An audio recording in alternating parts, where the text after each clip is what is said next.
kasi magaganda sila. Siyempre, mana sila sa akin. Ayun. And siyempre, pag nakikita ko na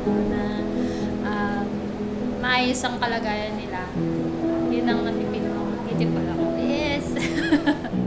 Nararamdaman ko na maganda ako kapag ako ay niyayakap ng aking buong pamilya. I feel most beautiful when my kids would tell me na, Mommy, I love what you cook. I love what you're doing for us. Tsaka, pag sinasabi nila sa akin na, Mommy, ikaw yung the best mommy sa mundo.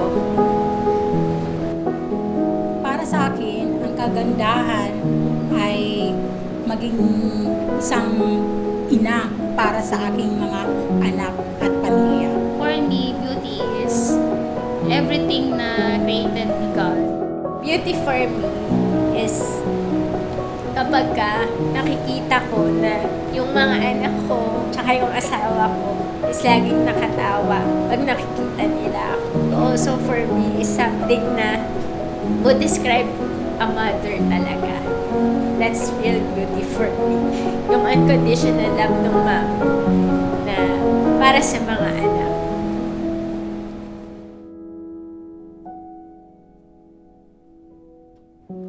I feel beautiful. I feel beautiful.